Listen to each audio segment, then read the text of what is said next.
Hi friends, welcome to Her Home and Harvest. My name is Alana if we haven't met before. Today is an absolutely beautiful day and it also happens to be my birthday, so I decided I wanted to spend the day out in the garden with you guys. The first thing that we really have to get done is the peach trees have to be thinned. So some of the fruit is getting really big. I mean, it's not getting big, but for the size of the branches that are on there, that can't support the amount of fruit. So we're gonna go and thin out the trees. I also have some seedlings I wanna get started and just a few miscellaneous things. Might even get something in the ground. I don't know, we'll see what happens. I just figured I'm gonna spend the day in the garden. And I just want to say thank you so much for spending the time with me out here. I really appreciate everything I learned from people who leave comments and everything that I've learned from other gardeners who post on YouTube. Almost all of it has benefited me significantly. And one of those things, for example, is thinning your fruit trees. I learned so much about how and why.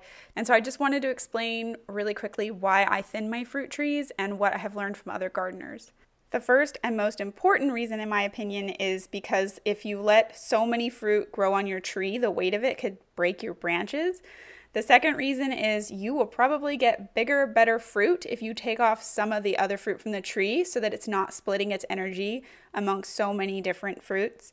And then the last reason, particularly for young trees, is you want to allow that tree time to put its energy into growing a better root system, to being stronger and more established tree. I wanted to bring you in close really fast to show you guys what I'm talking about, why I need to thin these. If you look, this little branch right here, it's about, what, 5-6 inches long, and it has 8 peaches growing on this one branch right here, and there's just no way that this branch is going to be able to support all of the weight. Honestly, I'm not sure it's going to be able to support one, but probably, I guess all of these probably add up to the weight about one. So I'm just going to come in here and first thing, take off anything that looks weird. Oops, well, I tore the branch on that. So this weird looking guy, I'll take him off. This guy's kind of flat. And I'm gonna remove this one facing up. And maybe this one. Gosh, I'm kind of damaging this branch. I probably should have done this with 2 hands, but and then this guy's kind of facing upward, which I think is gonna cause problems. So I'm gonna pop him off too, if I can. And I am gonna leave these 3 on, and I'll probably do a second thinning, and I will decide which of those 3 gets to stay, but I'm only gonna let one stay on that branch. And you can kind of see if you get in here that these branches are just loaded with fruit, and so I really have to come in here and thin. Okay, so I decided I'm gonna go ahead and thin the apples too, because if you can see, they're like getting pretty good size. I didn't think they were this big. On the other tree, they're a little bit smaller over here, so I'm gonna wait a little bit. But the apples definitely on this tree, I think this is the golden Dorset. I always get these mixed up. This one's the golden Dorset, that one's the Anna apple. So I'm gonna go ahead and thin these as well.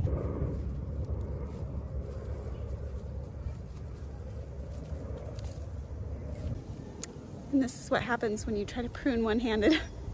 I was trying to record it and I snapped this whole thing off, so that's a bummer. I mean, thankfully I still have plenty more on the tree, but this whole little cluster.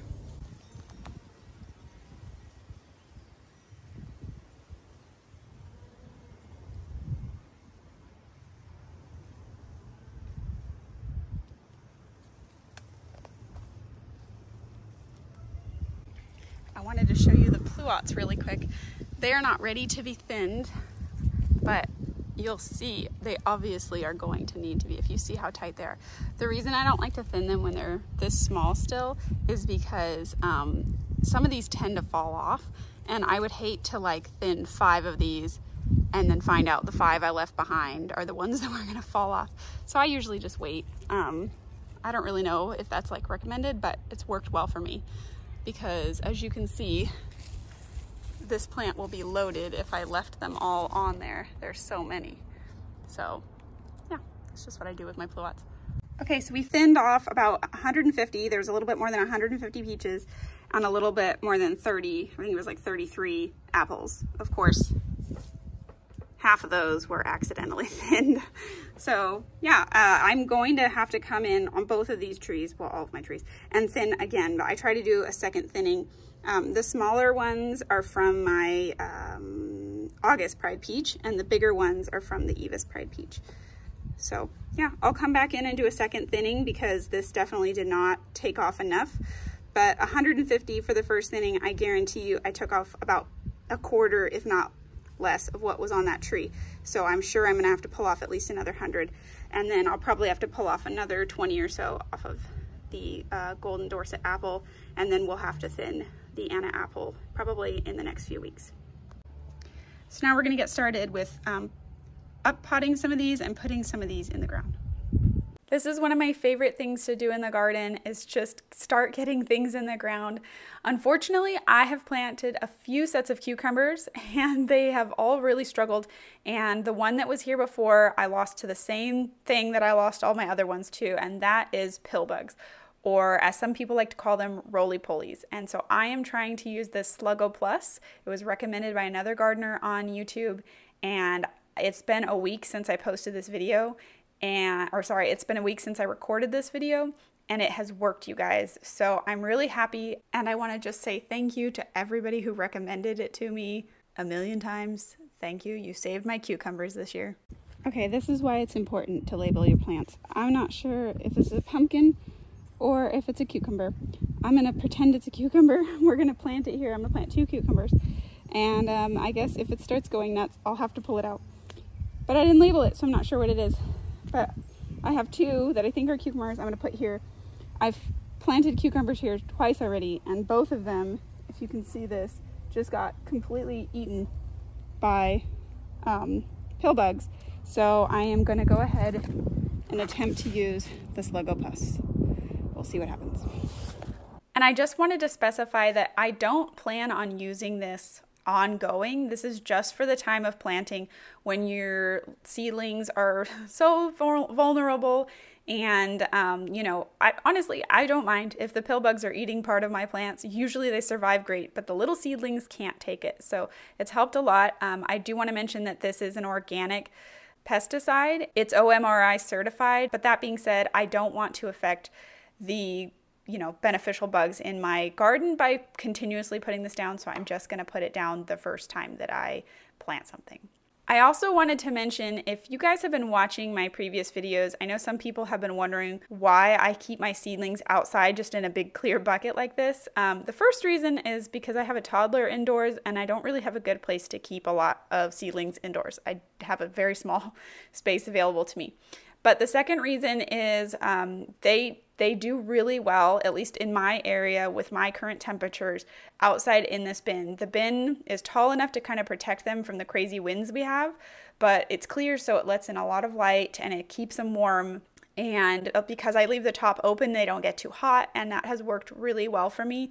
I actually learned that as well from another gardener on YouTube, and I'm very grateful for that. And then right now I am starting a few more seedlings. I did treat myself to more seeds for my birthday, and I was super excited because they actually came in on this day, and I was able to put in a nice little tray full. I don't have much space, like I said, inside, but I can fit about 2 of these trays under my current grow light.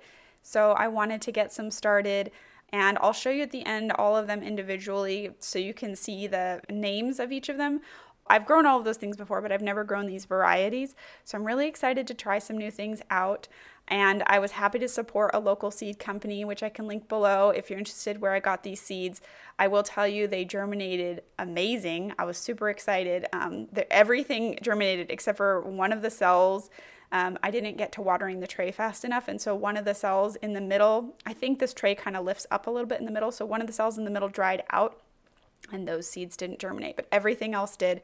I tend to be heavy-handed when I am putting in seeds, and I'll put in like 2 or 3 per hole, and I definitely did not need to do that with these seeds. And then I also wanted to mention the soil that I'm using here. This was also recommended by another gardener on YouTube. It's super light and super fluffy, and I was pretty happy with how that turned out. And then here are the seeds that I started this year. One of the ones I'm really excited about is the purple basil. Not because it's probably anything different than what I've grown before, but I love basil, and purple's my favorite color, so I'm super excited to have have some purple in the garden this year in a way that I'm going to love eating, because last year the only purple thing I really had was the eggplant, and if you watched along last year, I don't think I'm going to grow eggplant again. Okay, it's actually the next day, but I want to go ahead and pull out the lettuce that is here behind me. If you can see that, all of this in the front here is lettuce that is trying really hard to bolt.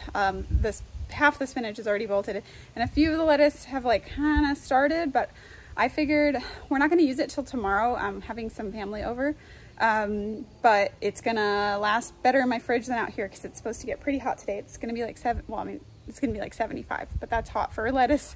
And then tomorrow's supposed to be 80. So I'm going to go ahead and pull this out, and probably the spinach too is a good idea.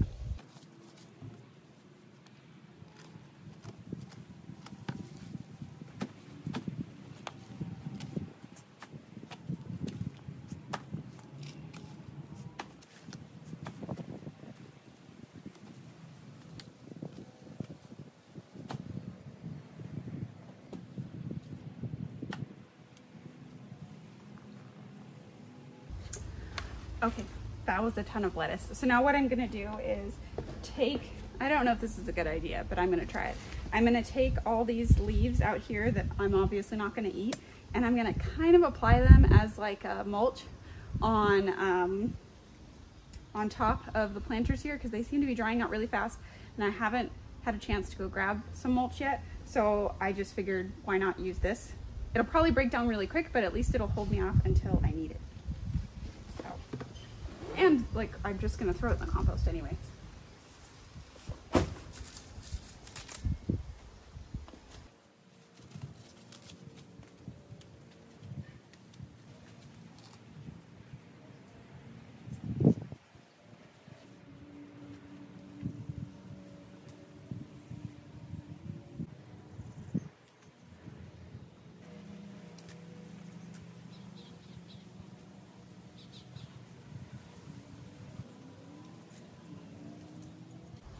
Okay, I still need to wash all of this, but I've got not a lot of really pretty lettuce here, so hopefully none of it went bitter. The few little pieces that I tried tasted great, so a lot of salad tomorrow. Okay, now that it looks like I've covered this bed with dying plants, I have a few strawberries that just didn't take in here, and I figured while I'm waiting for the other ones to kind of fill this space up, I have like a decent sized section right here that I'm gonna go ahead and plant some of these onions in, because I have the space, I would like to use it, and I'm pretty certain these strawberries are not gonna come up here. I just yanked one up. Soil is moist, but all of the roots look completely black, and when you like gently pull on them, they're completely dead. So nothing came of these. They just look dead. The other ones were not this bad. So I don't feel like a waste putting these onions here. And the little ones that look like onions here, those are just green onions. All right, let's see how many we can get. I just wanted to mention that I have been growing onions in so many different ways and in areas in my garden this year, because it's one of the crops that I'd really like to grow my knowledge and skill set in, because my family and I all love onions and use them all the time, and they store well over the winter. So I'm trying my best to learn what I can. I only have 2 onions left, so I think I'm just gonna make them fit.